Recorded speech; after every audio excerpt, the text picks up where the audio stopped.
तो वीडियो की स्टार्टिंग में हमें लॉयड और जेवियर को दिखाया जाता है, जहां लॉयड अपनी छाती चौड़ी करते हुए कह रहा होता है, आखिरकार फाइनली मैंने अपने प्रोजेक्ट को पूरा कर लिया है और साथ ही मैंने अपने काम के लिए अपनी एक पहचान बनाई है और उस पहचान के लिए मैंने एक लोगो तैयार किया है जो एक ऑफिस सी बात है, वो मेरा एक ट्रेडमार्क होगा।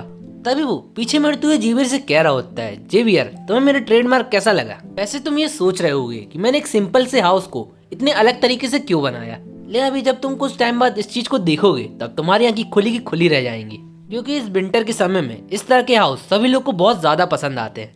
वहीं लॉयड की सारी बातें जेवियर के दिमाग के ऊपर से जा रही थी और उसे कुछ समझ में नहीं आ रहा होता है। वो मन मन कह रहा होता है, मास्टर पता नहीं क्या कहने की कोशिश कर रहे हैं। तभी हमें बाहर का सीन दिखाया जाता है जहाँ ठंडी ठंडी हवाएं चल रही होती है। तभी हमें कुछ लकड़ियों को जलती हुई दिखाया जाता है। तभी हमें दिखाया जाता है वो जितनी भी लकड़ियां थी वो एक घर के नीचे जल रही थी और जैसे जैसे वो लकड़ियां जलती जा रही थी उस घर का तापमान बढ़ता जा रहा था। तभी हमें उस घर के अंदर बफोन और उसकी मदर को दिखाया जाता है। विंटर के मौसम में उस घर का जो टेम्परेचर था वो बहुत ज्यादा अच्छा था। वहीं दूसरी तरफ हमें उस बूढ़ी अम्मा को दिखाया जाता है जो खुशी के मारे कह रही होती हैं, बेटा ये बहुत अच्छी जगह है। वहीं दूसरी तरफ वो पफोन का मुंह खुला का खुला रह जाता है। वो सामने के नज़ारे को देखकर और भी ज्यादा शौक हो जाता है कि नीचे का तापमान और भी ज्यादा गर्म हो रहा था। वो मन मन खुश होते हुए कह रहा होता है, क्या मैं कुछ सपना देख रहा हूँ? ये जगह तो अपने आप गर्म होती जा रही है। वहीं सामने के नज़ारे को देखकर और उन लोग को इतना ज्यादा खुश देखकर लॉयड को अलग ही सेटिस्फेक्शन हो रहा था।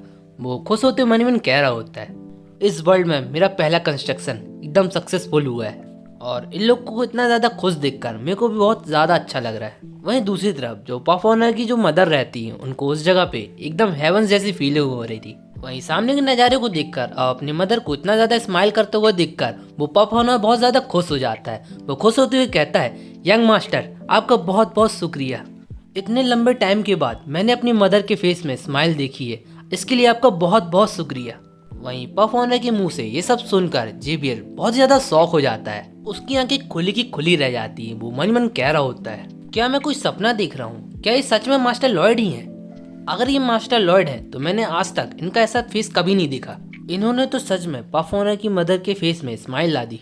इन्होंने जो भी कॉन्ट्रैक्ट और जो भी प्रॉमिस किए थे उसे पूरी तरह से फुलफिल किया है। अब देख के ऐसा लगता है कि मास्टर लॉयड धीरे धीरे बड़े हो रहे हैं और उनकी धीरे धीरे पर्सनैलिटी चेंज होती जा रही। तभी लॉयड पफोनर उसकी मदद से कह रहा होता है, तो आप लोगों को मेरा काम कैसा लगा?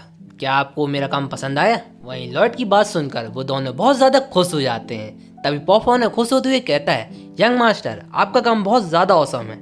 वहीं वो बूढ़ी अम्मा खुश होते हुए कह रही होती हैं, बेटा तुमने बहुत अच्छा काम किया है, आज मुझे इतने दिनों बाद इतना अच्छा लग रहा है। वहीं उन दोनों की ये बात सुनकर उन दोनों के ये रिएक्शन को देखकर जेवियर मन ही मन बहुत ज्यादा खुश हो रहा होता है। तभी वो एक गहरी सांस छोड़ते हुए कहता है, मास्टर लॉयड आपने वो करके दिखाया जो आपने कहा था।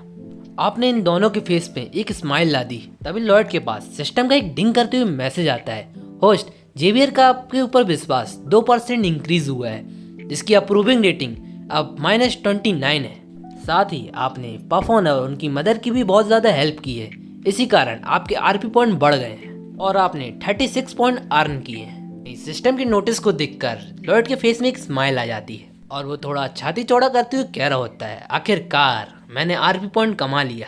तभी उसके दिमाग की बत्ती जल जाती है और उसे एक आइडिया आता है और वो पीछे मुड़ के जेवियर को स्माइल करते हुए एक सस्पिशियस नजर से देख रहा होता है। वहीं खुद को इस तरह घूरते हुए देखकर जेवियर अपनी आंखें चुराने लगता है। तभी लॉयड कहता है, जेवियर तो तुम्हें मेरा काम कैसा लगा? और मेरे दिमाग में एक और आइडिया आया, क्या तुम सुनना चाहोगे? वहीं लॉयड की बात सुनकर जेवियर कह रहा होता है, मास्टर आपका काम बहुत बढ़िया था, लेकिन मुझे अब नहीं पता कि आप क्या सोच रहे हैं। तभी लॉयड एक सस्पिशियस स्माइल देते हुए कहता है, वो तुम मेरे ऊपर छोड़ दो कि आगे मैं क्या करने वाला हूँ।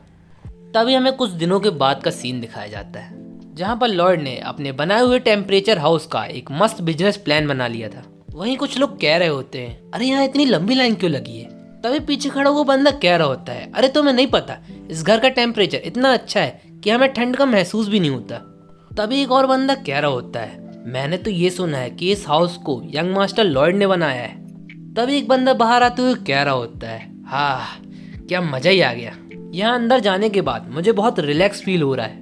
वहीं उस बंदे की बात सुनकर पीछे खड़े हुए लोग कह रहे होते हैं, ये हाउस तो बहुत बढ़िया चीज है, इस विंटर के मौसम में इस तरह के हाउस होना किसी जादू से कम नहीं है। वहीं उसकी बातें सुनकर दूसरा बंदा कह रहा होता है, हाँ तुमने बिल्कुल सही कहा, इतनी ठंड के टाइम पे अगर इतना अच्छा टेम्परेचर मिल जाए तो मन बहुत ज़्यादा खुश हो जाता है। जब वो बंदा वहाँ से जा ही रहा होता है तब लॉर्ड उसको रोकते हुए टेबल को ठोकते हुए कहता है, हे तुम, क्या तुम्हें इस तरह का हाउस पसंद आया और क्या तुम चाहते हो कि तुम्हारे पास भी एक इस तरह का हाउस हो? लॉर्ड की बात सुनकर वो बंदा थोड़ा सा कंफ्यूज हो जाता है। तभी लॉर्ड आगे कह रहा होता है, अगर तुम इस तरह का हाउस चाहते हो तो तुम्हारे लिए बहुत अच्छी अपॉर्चुनिटी है, क्योंकि मैंने इस तरह की हाउस को रीमॉडलिंग करके न्यू स्टाइल पे बनाया है। और अगर तुम इस तरह का घर बनवाना चाहते हो और इस तरह का कंस्ट्रक्शन का काम हमें देते हो तो हम तुम्हें 10% ऑफ देंगे। लॉर्ड की बात सुनकर वो बंदा धीरे से नहीं कहता है। तभी लॉर्ड के पास सिस्टम का एक नोटिस आता है, होस्ट, ये विलेजर आपके ऊपर बिल्कुल भी ट्रस्ट नहीं कर रहा है। वहीं सिस्टम के इस नोटिस को देखकर लॉर्ड मन मन चिढ़ते हुए कह रहा होता है, क्या इस बंदे को मेरे ऊपर बिल्कुल भी यकीन नहीं है? तभी लॉर्ड उस बंदे से कहता है, कम ऑन, तुम किस तरह की सोच रखते हो? क्या तुम्हें इस तरह के हाउस पसंद नहीं आए? वहीं लॉर्ड की बात सुनकर वो बंदा घबराते हुए कह रहा होता है, नहीं यंग मास्टर, ऐसी कोई बात नहीं। वहीं उस बंदे को कोई भी अच्छा जवाब ना देते हुए देखकर लॉर्ड थोड़ा चिढ़ते हुए कहता है, तो क्या तुम्हें ऊपर बिल्कुल भी यकीन नहीं है?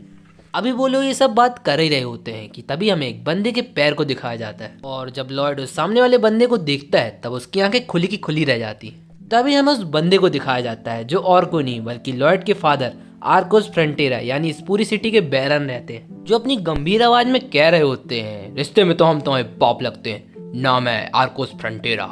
तभी सिस्टम में एक डिंग करते हुए नोटिस आता है, होस्ट, आपकी जो फादर की अप्रूविंग रेटिंग है वो -20 पॉइंट। वहीं अपने फादर को सामने देखकर लॉर्ड के चेहरे पे पसीना आने लगता है और वो घबराते हुए कह रहा होता है, फादर आप? तभी कुछ टाइम बाद हमें फ्रंटेरा हाउस का सीन दिखाया जाता है, जहाँ पर हमें हाउस के अंदर लॉर्ड और उसके फादर को दिखाया जाता है जो डिनर कर रहे होते हैं। जहाँ पर लॉर्ड मनी मन कह रहा होता है, यहाँ पे इतना सस्पेंस क्यों है? कहीं ऐसा तो नहीं कि फादर मुझे इस कंस्ट्रक्शन वाले काम को रोकने के लिए कह दें? नहीं नहीं, लेकिन मैं ऐसा बिल्कुल भी नहीं होने दूंगा। तभी उसके फादर आर्कोस कह रहे होते हैं, ए बच्चे, तुम क्या सोच रहे हो? उनकी बातों को सुनने के बाद लॉर्ड कह रहा होता है, फादर, उसकी बातों को पूरा करते हुए उसके फादर कह रहे होते हैं, लॉर्ड, तुम वैसे क्या कर रहे हो आजकल? वैसे मैंने सुना है कि तुमने कंस्ट्रक्शन का काम शुरू किया है और तुमने कोई नई चीजें बनाई है। तभी लॉर्ड कह रहा होता है, हाँ आपने बिल्कुल सही सुना है। आपको तो पफाना वाला केस पता ही होगा कि मैंने उन लोगों के लिए एक ऐसा रूम तैयार किया है जो कि विंटर के टाइम में बहुत ज़्यादा गर्माता है। और आपको पता है ये चीज़ फेमस भी हो चुकी है और ज़्यादातर सिटी के लोग मेरे को इस चीज़ का ऑर्डर भी दे रहे हैं। उसकी बातों को सुनने के बाद लॉर्ड के फादर थोड़ा शौक होते हुए कह रहे होते हैं, क्या तुम्हें उन लोग के ऑर्डर भी मिल गए? तभी लॉर्ड के फादर थोड़ा गंभीर आवाज में कहते हैं, देखो बेटा, मुझे नहीं पता कि तुम अपने काम को कैसे करोगे और किस तरीके से करोगे, लेकिन इतना जान लो मैं सिटी का बैरन हूँ और मैं बिल्कुल भी नहीं चाहता कि तुमने यहाँ के लोगों के साथ जो भी डील की हो और जो भी उनसे वादे किए हो वो पूरा करना, नहीं तो मुझसे बुरा कोई नहीं होगा। उनकी गंभीर बातों को सुनने के बाद लॉर्ड कह रहा होता है, डोंट वरी फादर, मैंने सब चीज़ फिगर आउट कर ली है और मैं आपसे प्रॉमिस करता हूँ कि मैं आपको कोई भी शिकायत का मौका नहीं दूंगा।